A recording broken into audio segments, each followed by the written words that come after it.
Hi students, आप सभी का Kashi study to study one channel में स्वागत है। दोस्तों, आप सभी को दीपावली की बहुत सारी शुभकामनाएं। आप लोग अपने परिवार में हंसी खुशी के साथ, हर्षोल्लास के साथ दीपावली को अच्छे से और धूमधाम से मनाएं। तो दोस्तों, जिस तरह आप लोग अपने परिवार को, अपने घर को सजाए हुए हैं, अलंकृत किए हुए हैं, आज इस अवसर पर हम आप लोगों के लिए अलंकार लेके आए हैं, अर्थात आभूषण, शोभा बढ़ाने वाले। तो आज हम अलंकार के बारे में पढ़ेंगे। अलंकार किसे कहते हैं, अलंकार कितने प्रकार के होते हैं और अलंकार के प्रवर्तक कौन हैं। ठीक, तो अलंकार हमारा क्या है? अलंकार का अर्थ होता है शोभा बढ़ाने वाले शब्द। काव्य की शोभा बढ़ाने वाले जो शब्द होते हैं वो क्या कहलाते हैं? अलंकार कहलाते हैं। अर्थात अलंकार दो शब्दों से मिलकर बना है, अलम धन कार। अलम का अर्थ है शोभा बढ़ाने वाले और कार का मीन करने वाले। अलंकार ना आभूषण, जिस तरह हम अपने शरीर का, अपने रूप रंग का सौंदर्य बढ़ाते हैं आभूषणों के द्वारा, वस्त्रों के द्वारा, गहनों के द्वारा, उसी तरह काव्य में शोभा बढ़ाने वाले कुछ शब्द होते हैं, उनके द्वारा काव्य में जो अच्छा खासा सौंदर्य, यानी कि देखने पर, पढ़ने पर जो अच्छाई उसमें लगती है, खुशी जो झलकती है ना, वही क्या होता है? उसका अलंकार होता है। ठीक, तो अलंकार के प्रवर्तक कौन है? डांडी है। अलंकार के प्रवर्तक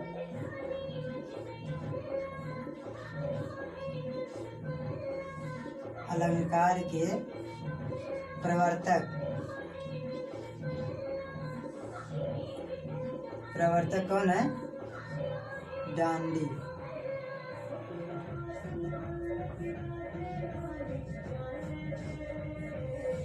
अलंकार के प्रवर्तक कौन है? डांडी है ना। अलंकार के प्रवर्तक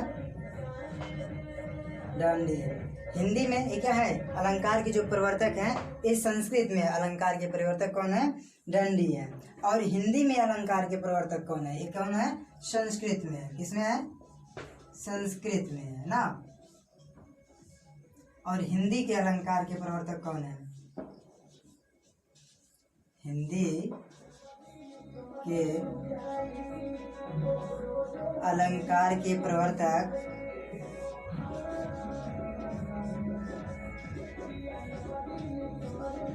कौन है? केशवदास। कौन है? कौन है? केशवदास ना। हिंदी में अलंकार के प्रवर्तक कौन है? केशवदास हैं। और संस्कृत में अलंकार के प्रवर्तक डांडी हैं। डांडी जो है, इन्होंने संस्कृत में अलंकार के बारे में बताया है, कहा है कि काव्य शोभाकरान धर्मान यश अलंकार है, जिसके द्वारा काव्य में क्या हो?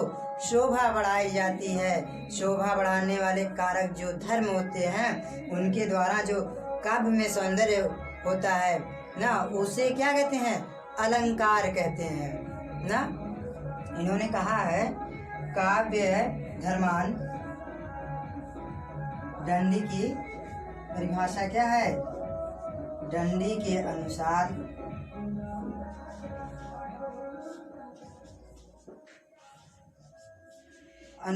डांडी के अनुसार अलंकार की परिभाषा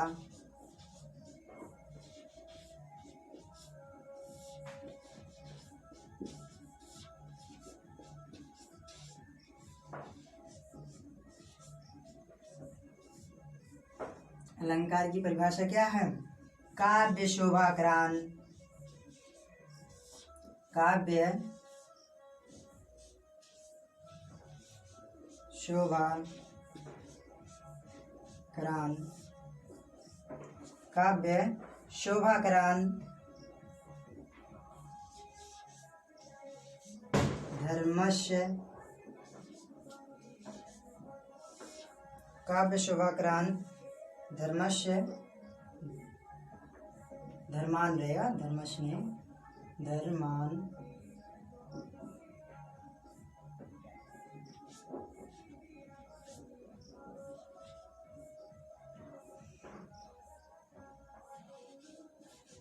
अलंकार अलंकार अलंकारान् प्रच्यते।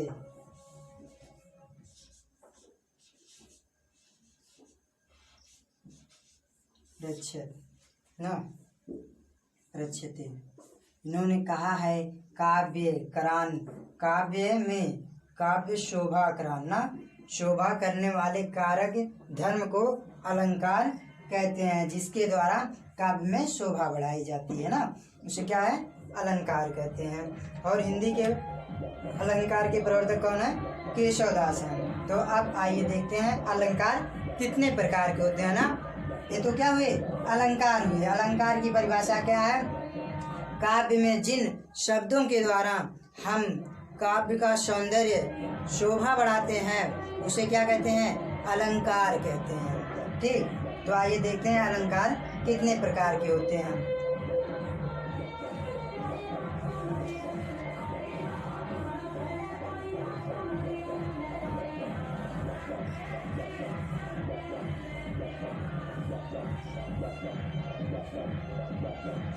अलंकार के प्रकार।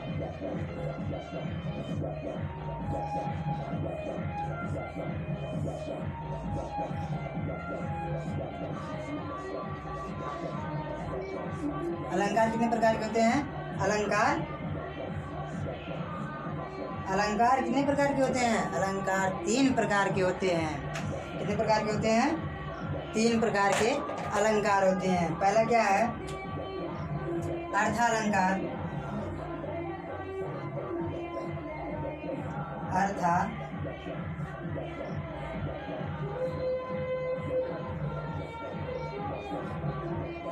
अर्थालंकार। दूसरा है शब्दालंकार।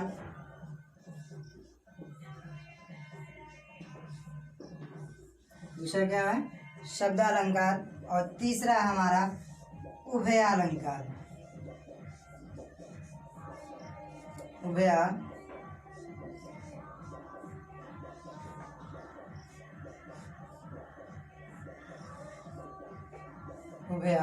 अलंकार, शब्दालंकार, अर्थालंकार और उभयालंकार। अर्थालंकार का अर्थ क्या है? अर्थ अलंकार अर्थात जिसमें अर्थ के द्वारा, जिस शब्द के अर्थ के द्वारा अलंकार में जो शोभा उत्पन्न होती है, काव्य में जिस अर्थ के द्वारा जो शोभा उत्पन्न होती है वो क्या होता है? अर्थालंकार कहलाता है। और शब्दालंकार शब्द के द्वारा, काव्य में जब शब्द के द्वारा उसमें क्या हो? शोभा उत्पन्न हो, अलंकृत हो काव्य, तो उसमें क्या होता है? शब्द अलंकार होता है ना। क्या होता है? शब्द अलंकार होता है। और उभयालंकार अर्थात जिस काव्य में अर्थालंकार और शब्दालंकार ना दोनों के मिश्रित के द्वारा उसमें क्या हो? शोभा उत्पन्न हो, काव्य में अच्छा दिखाई दे, पढ़ने में, सुनने में, बोलने में, तो क्या होता है? उभया अलंकार होता है।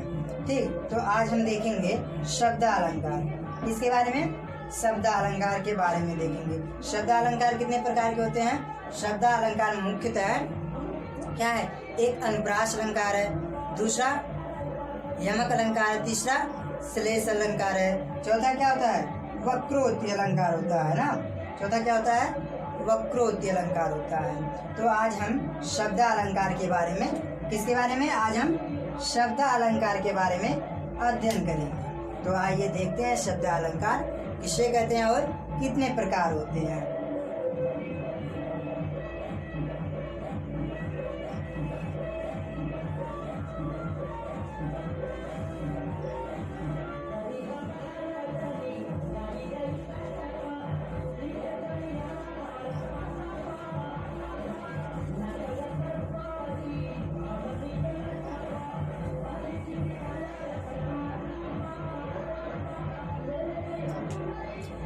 कौन सा शब्दालंकार हमारा है?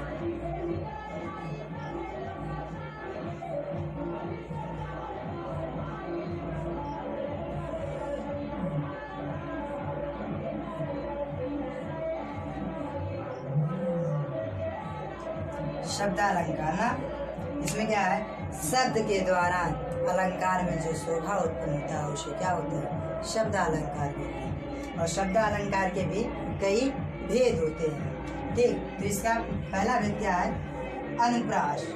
कौन सा है, अनुप्रास है।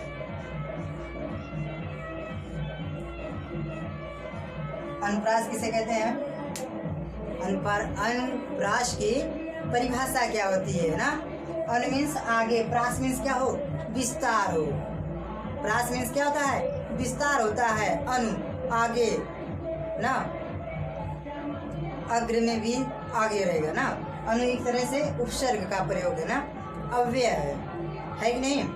निपात जिसे कहते हैं, अव्यय निपात या अविकारी कहते हैं। इसमें क्या हो, कोई विकार उत्पन्न नहीं हो सकता। इसमें लिंग वचन कारक के द्वारा कोई परिवर्तन नहीं कर सकते हैं। किसमें, अनु में, है कि नहीं। तो आइए देखते हैं अनुप्रास किसे कहते हैं।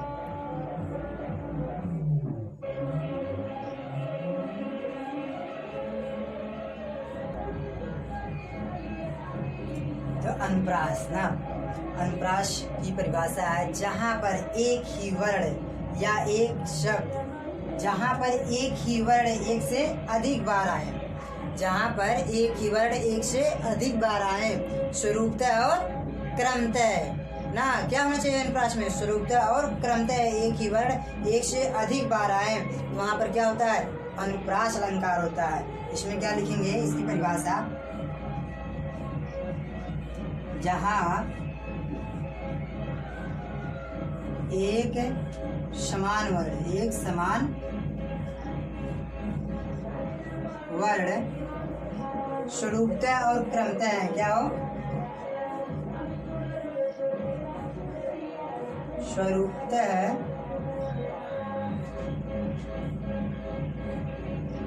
एवं स्वरूपतः एवं क्रमशः क्या हो, स्वरूपतः एवं क्रमशः आए, स्वरूपतः एवं क्रमशः आए, तो वहां पर क्या होगा, वहां पर अनुप्रास अलंकार होगा ना। जैसे उदाहरण क्या है, जैसे है, बंदो गुरुपद पदुम परागा शुभा सुरुचि सुबासु सुरुचि सुबास सरस अनुरागा। क्या है, बंदम गुरुपद पदुम परागा सुरुचि सुबाहु सरस अनुरागा। उदाहरण में लिखेंगे हम,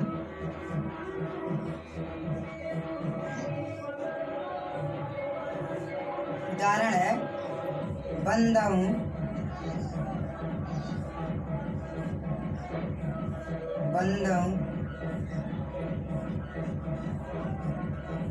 बंदम गुरुपद पदुम परागा ना। इसमें क्या है, बंदम गुरुपद पदुम परागा सुरुचि, क्या है, सुरुचि सुरुचि सुभाष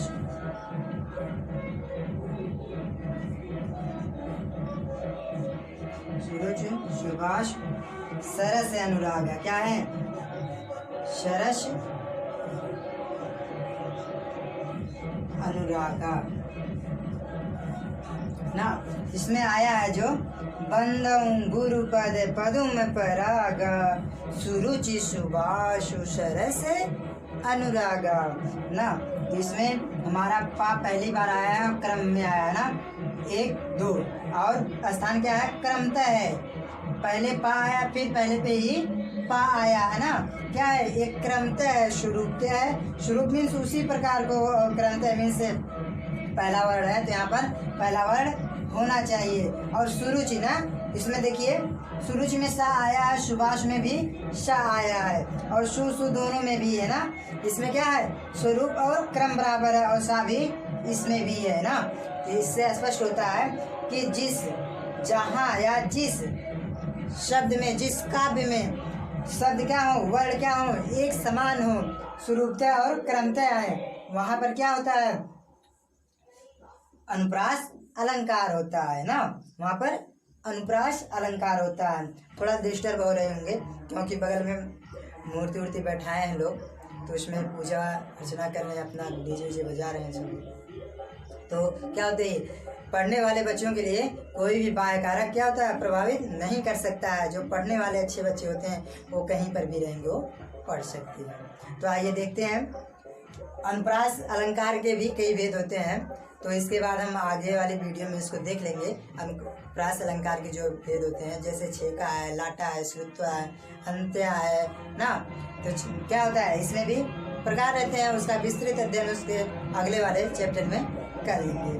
ठीक, आज हम दूसरा देखेंगे अनुप्रास के बाद एमक अलंकार। कौन सा? एमक अलंकार। ठीक,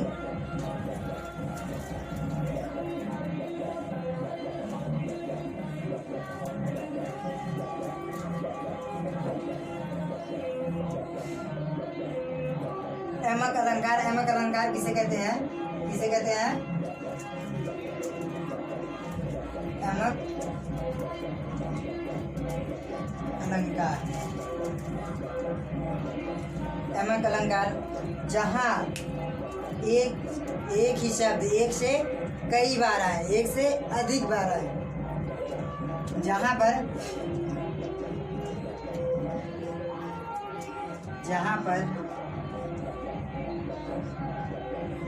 एक शब्द क्या हो, एक शब्द एक से अधिक बार आए। कितनी बार? एक से अधिक बार आए।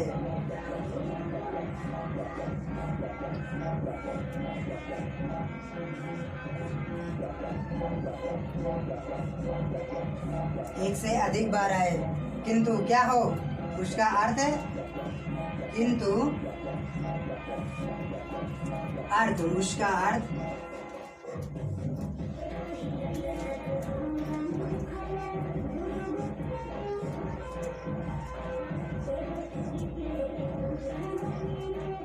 किंतु उसका अर्थ क्या हो, अलग हो।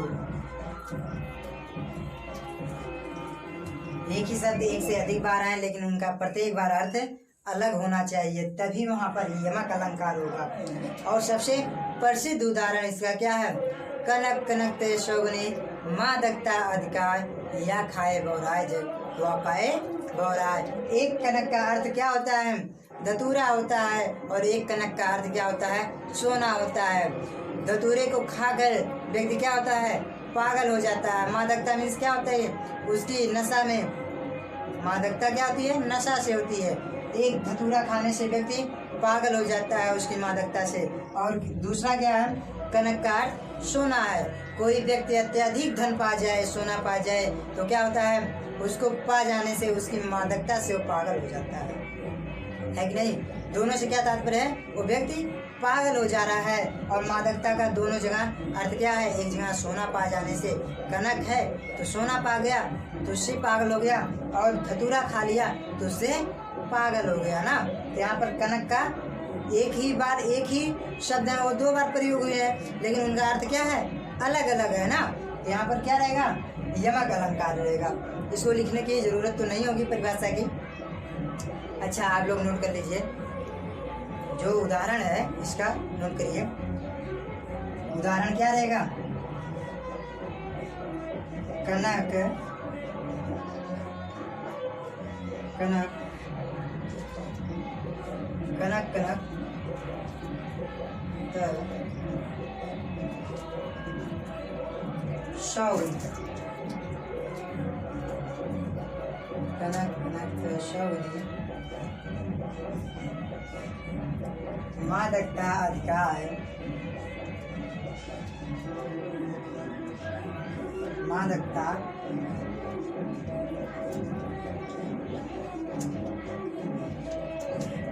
मादकता अधिकार ना। या खाए बोरा, या पाए बोरा जग, या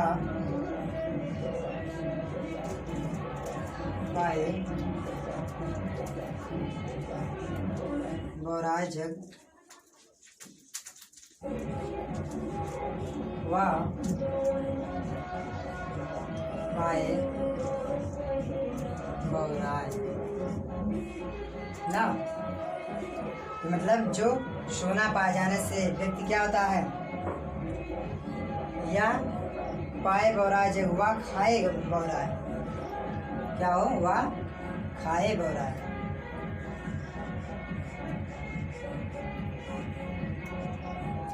एक तो व्यक्ति पा जाने से बौरा जाता है, पागल हो जाता है, और दूसरा क्या है, खा लेने से वो पागल हो जाता है।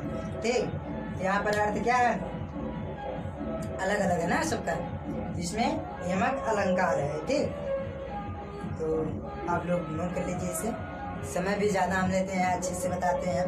ठीक, आज माहौल भी नहीं है उस तरह का पढ़ने लायक, तो फिर भी हम लोगों आप लोगों के लिए हम कोशिश करते हैं, मतलब बताते रहे कुछ न कुछ।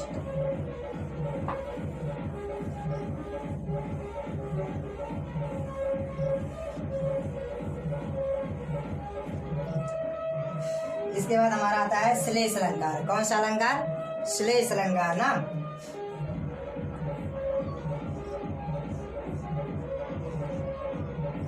श्लेष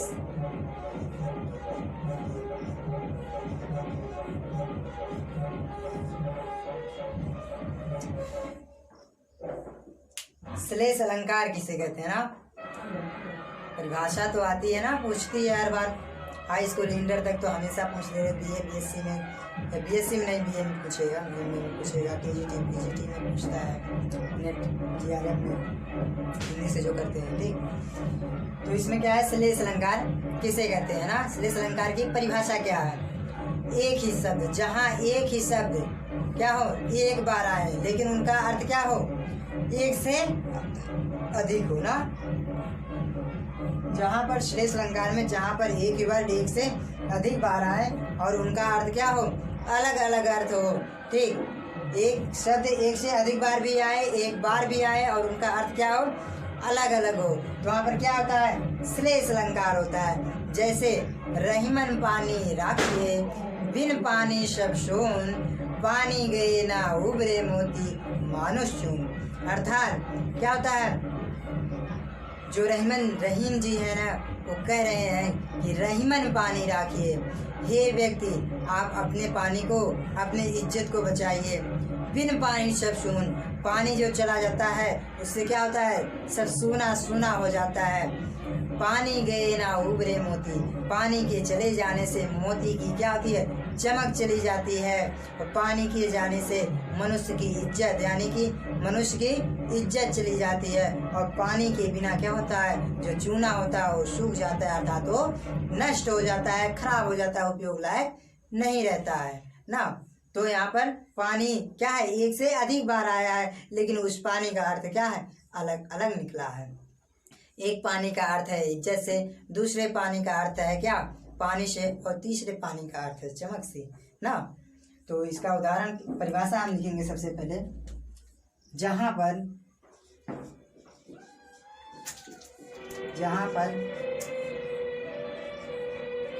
एक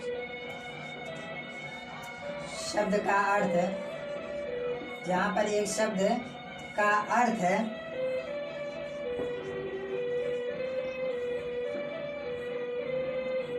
एक से अधिक हो, एक से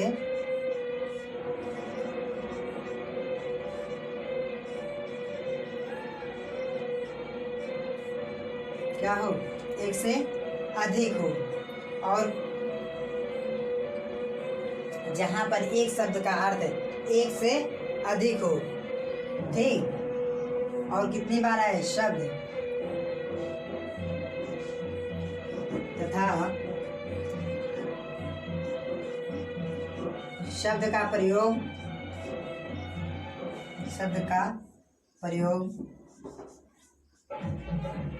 तथा शब्द का प्रयोग एक से अधिक हो सकता है।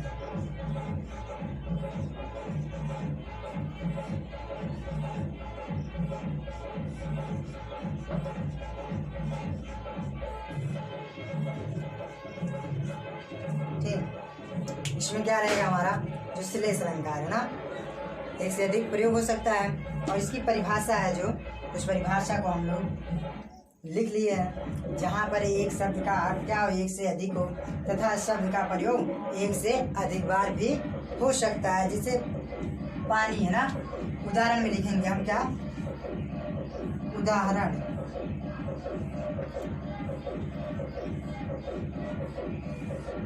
उदाहरण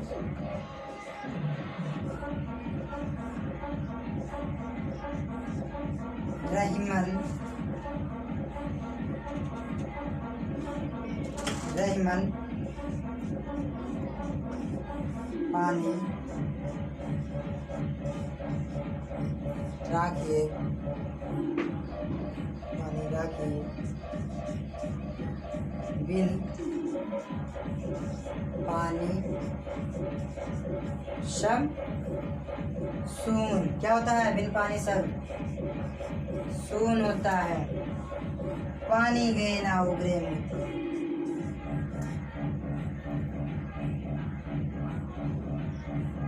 पानी गए ना, पानी गए ना उगरे मोती।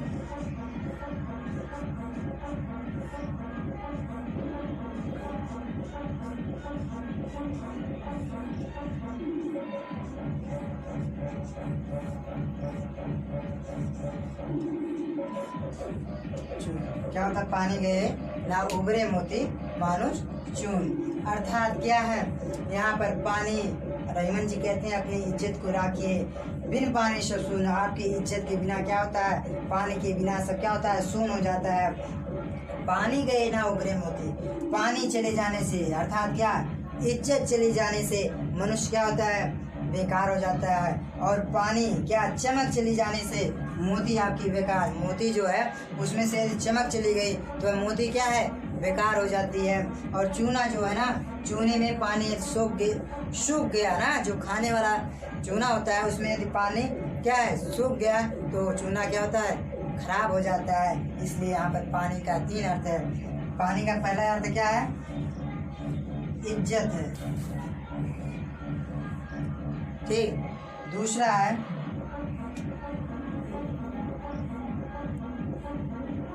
पानी का अर्थ, दूसरे पानी का अर्थ क्या है, चमक है।